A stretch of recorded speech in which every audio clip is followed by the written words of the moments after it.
Hello बच्चों, let's read the question. Question here says long tube-like structures arranged longitudinally with perforated end walls are option A is companion cells, B is sieve tube elements, C is vessels and D are bast fibers. So for this question our key concept would be हमारा key concept क्या होगा? That is permanent tissues in plant. Permanent tissue in plants.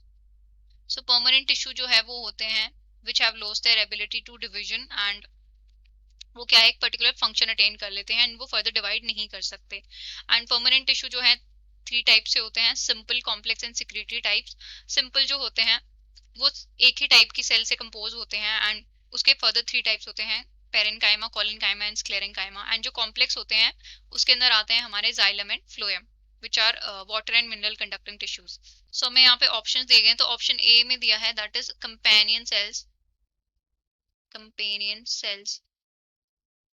So companion cells जो होती हैं they are present adjacent to sieve tubes. Adjacent to sieve tubes के जो है adjacent present होती हैं. एंड ये किसका पार्ट है? ये फ्लोएम का पार्ट है. एंड लिविंग सेल्स होती हैं. They have large elongated nucleus. Large elongated nucleus. And ये जो है फूड की ट्रांसलोकेशन में हेल्प करती हैं. एंड बी में हमें दिया है sieve tube elements. So sieve tube elements क्या होता है? ये भी किसका पार्ट होते हैं? ये भी पार्ट होते हैं, फ्लोएम का पार्ट होते हैं. एंड एक मेच्योर sieve tube element जो होता है वो क्या किस तरीके का होता है? It is a enucleated structure. enucleated structure. Maturity के बाद it's an enucleated structure. And companion cell जो है वो sieve tube के साथ एसोसिएट होती है. एंड ये किस तरीके से प्रेजेंट होता है? It is present like this. It has these are the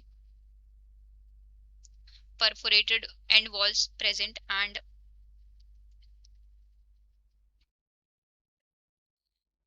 इसके एडजेसेंट में जो है क्या प्रेजेंट होती है?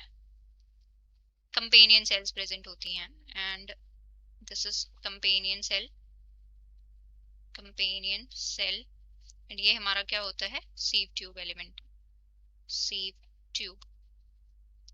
एंड जो sieve tube की एक्टिविटी होती है उसको कंट्रोल करता है कंपेनियन सेल का न्यूक्लियस ही उसको कंट्रोल करता है. And sieve tube and companion cell को सिस्टर सेल्स भी बोला जाता है सिंस इनकी ओरिजिन जो है वो सेम ही होती है. ये सेम ही मदर सेल से ओरिजिनेट होते हैं. एंड सी में हमें दिया है वेसल्स. सो वेसल्स प्रेजेंट होती हैं जाइलम टिश्यू के अंदर. Xylem vessels. एंड ये जो है किस तरीके की होती हैं? Cylindrical in shape. Cylindrical structures होती हैं. Structures with perforated end plates. perforated end plates इनके अंदर भी होती हैं. end plates. एंड ये यूजुअली किसमें ये क्या होती हैं? Advance type of conducting elements होती हैं. एंड ये क्या करती हैं? कैपिलरी एक्शन के थ्रू जो है वाटर कंडक्शन करती हैं. एंड डी में हमें गिवन है bast fibres. Bast fibres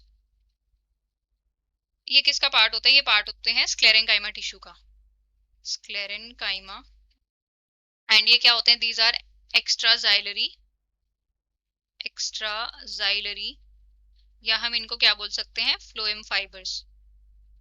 phloem fibres या एक्स्ट्राजाइलरी फाइबर्स बोलते हैं इनको. And usually they have a high commercial value. ये काफी फ्लेक्सिबल होते हैं जैसे कि जूट है या सन हेम्प है. एंड ये कहाँ से ऑब्टेन्ड होते हैं? They obtain from phloem and pericycle से मिलते हैं. सो हमें पूछा है क्वेश्चन में long tube like structures arranged longitudinally with perforated end walls are. Option A में दिया है कंपेनियन सेल. तो कंपेनियन सेल नहीं होगा सिंस कंपेनियन सेल के अंदर जो है there is not the presence of perforated end walls. sieve tube elements और sieve tube elements rise sieve tube element के अंदर जो है perforated end plates प्रेजेंट होती हैं and they are arranged longitudinally. And vessels भी नहीं होगा सिंस वेसल्स जो है सिलेंड्रिकल स्ट्रक्चर्स होती हैं.